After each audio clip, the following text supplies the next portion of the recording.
आपकी सरकार नहीं थी। अच्छा, बल्कि मैं तो मर्यादा पुरुषोत्तम राम की इज्जत करता हूं।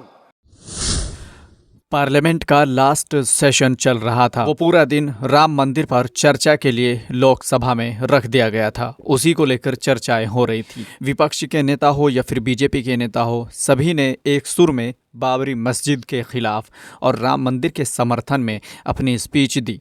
लेकिन एक मर्द मुजाहिद जो आखिरी दम तक लड़ता रहा, जिन्होंने आखिरी सेशन तक बाबरी मस्जिद जिंदाबाद के नारे लगाए, लेकिन यहाँ असदुद्दीन ओवैसी ने जो कुछ कहा है उसे सुनकर आप भी चौंक गए होंगे।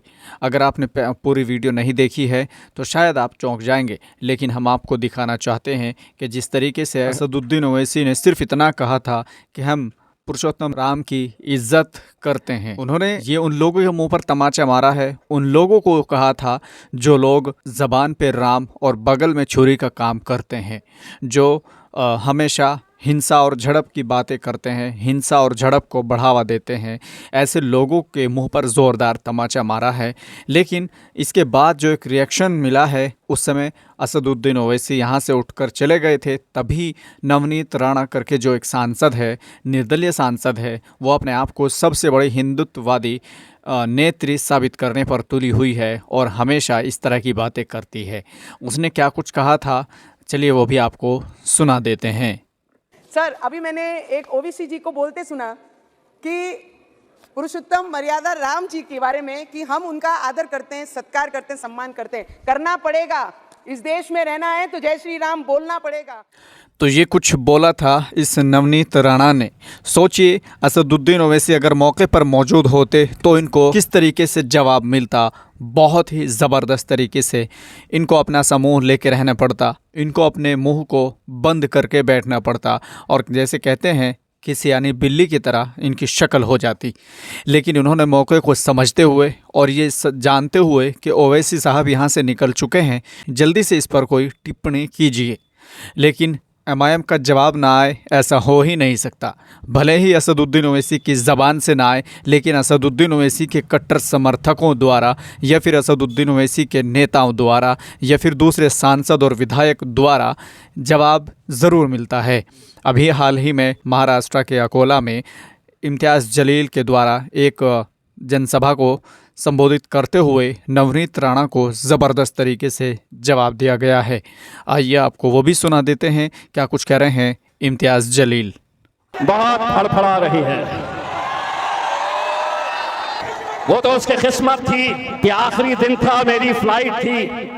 मेरी फ्लाइट होने की वजह से मैं चला गया था और हमारे जाने के बाद उसने असद साहब से ये कहा, असद साहब का भाषण सुनिए, असद साहब की तकरीर सुनिए। असद साहब ने अपनी तकरीर के अंदर ये कहा कि हम भगवान राम का आदर करते हैं, लेकिन हम नथु राम का आदर नहीं करते।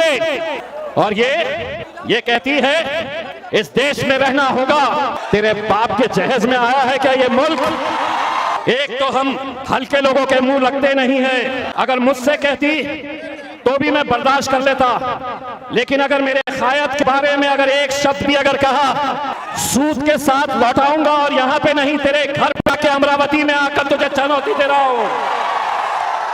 इम्तियाज़ जलील यहीं नहीं रुके, बल्कि उन्होंने कहा कि अगर आप ये समझते हैं कि महाराष्ट्र में बैठा तुम्हारा बाप या दिल्ली में बैठा हुआ तुम्हारा बाप तुमको बचा लेगा, तो ध्यान रखना कि तुम्हारे बाप का बाप तुम्हारे सामने खड़ा है।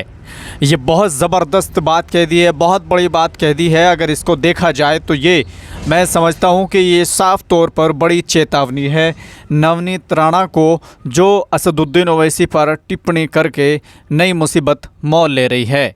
आइए आपको वो भी सुनवा देते हैं क्या कुछ कह रहे हैं इम्तियाज़ जलील, ये भी सुनवा देते हैं। तुम ये सोच रहे हैं कि वहां पर तुम्हें महाराष्ट्र के अंदर या दिल्ली के अंदर तुम्हारा बाप बैठा है और उस बाप की ताकत के बुनियाद के ऊपर तुम कुछ भी बोलेंगे, तो एक बात समझ लेना कि तुम्हारे बाप का बाप यहां पर खड़ा हुआ है।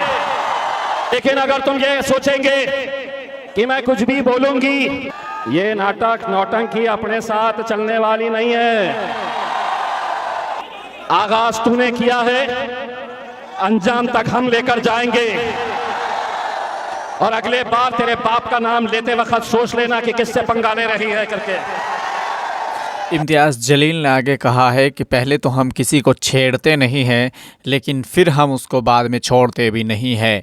साथ ही साथ ये भी कहा कि अगली बार अपने बाप पर टिप्पणी करने से पहले सोच लेना, वरना इब्तिदा तुमने की है, अंजाम तक हम लेके जाएंगे, इसको अंजाम तक हम लेके जाएंगे। तो साफ तौर पर इम्तियाज़ जलील की ये चेतावनी बहुत बड़ी चेतावनी है। अब देखना यही होगा कि क्या वो नवनीत राणा जो ज़बान पे राम और बगल में छुरी लेकर के चलती है, क्या वो रिएक्शन देती है और क्या वो इसको एक्सेप्ट करती है, ये देखना होगा।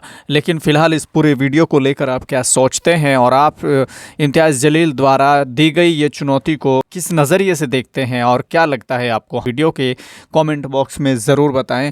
फ़िलहाल के लिए इतना ही, मिलते हैं फिर से एक नए वीडियो के साथ। अपना पूरा ध्यान रखिएगा। खुदा हाफिज़।